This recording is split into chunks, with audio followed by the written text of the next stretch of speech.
दोस्तों ये द मेज रनर का पार्ट 3 है। मूवी की शुरुआत होती है और दिखाया जाता है कि थॉमस और उसकी टीम एक ट्रेन का पीछा कर रहे होते हैं। दरअसल ये लोग पीछा इसलिए कर रहे होते कि विकेट के लोग मिन्हो और उसके साथ जितने भी लड़के थे सबको कैद करके ट्रेन से विकेट के पास लेकर जा रहे थे। थॉमस की टीम और विकेट के लोगों से काफ़ी देर तक फाइट होती है, पर किसी तरीके से थॉमस एक बोगी को इससे बचा कर लेकर चले जाते हैं जिसमें सारे लड़के कैद होते हैं। और जब थॉमस बोगी को खोलता है तो देखता है कि मिन्हो तो बोगी के अंदर होता ही नहीं है, जिसकी वजह से थॉमस बहुत ही ज़्यादा परेशान हो जाता है। पर थॉमस कहाँ मानने वाला था। थॉमस चाहता है कि वो मिन्हो को छुड़ा कर लाए, जिसके लिए वो राइट आर्म से डिस्कशन करता है, पर राइट आर्म जो होता है वो मानता नहीं है छुड़वाने के लिए। जब कोई रेडी नहीं होता मिन्हो को छुड़वाने के लिए तो थॉमस डिसाइड करता है कि वह अकेले ही जाएगा मिन्हो को छुड़वाने के लिए। कोई जाए या ना जाए उससे कोई फ़र्क नहीं पड़ता उसको, क्योंकि दोस्तों ये शुरू से एक दूसरे के साथ रहे हैं, तो चाहता है कि उसको छुड़ा कर लाए। वहाँ पे फंसने के लिए नहीं छोड़ सकता है थॉमस मिन्हो को। आगे दिखाया जाता है कि मिन्हो को फिर से मेज़ के अंदर ही लाकर छोड़ दिया गया होता है। दरअसल दोस्तों इसको मेज़ में नहीं छोड़ा जाता, ये अपने सपने में होता है। ऐसे लग रहा होता है कि मेज़ के अंदर है, पर ये मेज़ के अंदर नहीं होता है। और इसमें ये भी देखते हैं कि फिर से इसके ऊपर वो क्रिएचर जो होता है हमला कर रहा होता है, जिससे ये काफ़ी डरा हुआ होता है। और यहाँ देखता है कि ये अकेले ही यहाँ पे होता है और छोटे छोटे 2 बच्चे भी आए होते हैं नए।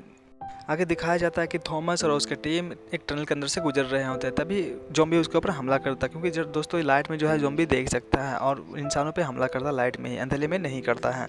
तो लाइट होने की वजह से ज़ॉम्बी उसके ऊपर हमला करता है, जिसकी वजह से थॉमस कुछ दूर तक आगे जाता है। फिर उसकी गाड़ी जो होती है पलट जाती है, पर वो वहाँ पे ज़ॉम्बी उसको मारने के लिए आ ही रहा होता है, तभी उसकी टीम आकर उसको बचा लेते हैं।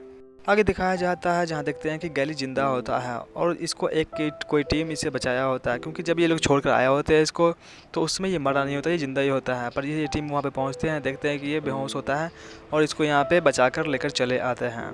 आगे देखते हैं कि गैली थॉमस को लेके जाता है उसके पास जो गैली को बचाया होता है। दरअसल दोस्तों ये भी विकेट के खिलाफ ही अपना काम कर रहे होते हैं, यानी उनके खिलाफ युद्ध करने का तैयारी कर रहे होते हैं। दरअसल दोस्तों थॉमस को मिन्हो को छुड़ाना था और उसको जाना था विकेट के अंदर, जिसमें थॉमस इसका मदद करने के लिए मान जाता है और जिसमें गैली इसका बहुत ज़्यादा सपोर्ट करता है, इसको रास्ता दिखाता है और अंदर जाता है साथ में थॉमस के। आगे दिखाया जाता है कि थॉमस और गैली अंदर चला जाता है मिन्हो को छुड़ाने के लिए, जिसमें वो कामयाब भी हो जाता है और वहाँ से निकल जाता है। देखते हैं कि थॉमस का दोस्त जो होता है वो भी इन्फेक्टेड होता है। वो काफ़ी टाइम से इन्फेक्टेड था लेकिन बताता नहीं है किसी को, लेकिन वह नहीं चाहता कि ज़ॉम्बी जैसा इसका मौत हो और वह किसी पे हमला करे।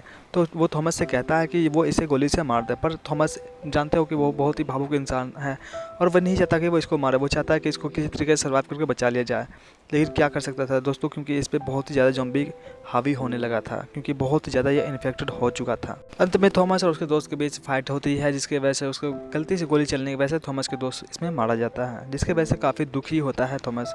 पर इसमें थॉमस की कोई गलती नहीं थी, क्योंकि इस पर ज़ॉम्बी बहुत ही ज़्यादा हावी हो चुका होता है, क्योंकि ये काफ़ी दिनों से इन्फेक्टेड था। आगे देखते हैं कि जॉनसन जो होता है टेरेसा को मारने वाला था गोली से, पर थॉमस जो होता है एक शीशे मारता है किसी चीज़ से, जिसकी वजह से शीशा टूट जाता है और ज़ॉम्बी जॉनसन पे अटैक करके जॉनसन को मार देता है। पर थॉमस भी यहाँ घायल हो चुका होता है, क्योंकि उसको गोली लगा होता है। आगे दिखाया जाता है कि थॉमस को जहाज़ से रेस्क्यू कर लिया जाता है, पर टेरेसा को रेस्क्यू नहीं कर पाया जाता है, क्योंकि घर में बहुत ही तेज़ आग लग रहा होता है, जिसके कारण जहाज़ होता है घर के करीब नहीं जा पा रहा था। जिसमें आगे दिखाया जाता है कि ये लोग टेरेसा को रेस्क्यू नहीं कर पाते हैं, जिसके वजह से टेरेसा की मृत्यु हो जाती है। आगे दिखाया जाता है कि ये लोग समुद्र के किनारे फिर से अपना ज़िंदगी स्टार्ट करते हैं और इस पत्थर में उसका नाम लिखते हैं जिसको ये लोग ज़िंदगी में अपना खोए हैं। किसी न किसी को, जो यहाँ पे किसी न किसी को खोया है, वो अपने फैमिली मेम्बर कोई भी हो उसका नाम लिखते हैं। आई होप आप लोग को एक्सप्लेनेशन अच्छा लगा दोस्तों। अगर अच्छा लगा तो एक लाइक और एक सब्सक्राइब जरूर कर दें दोस्तों, इससे हमें मोटिवेशन मिलता है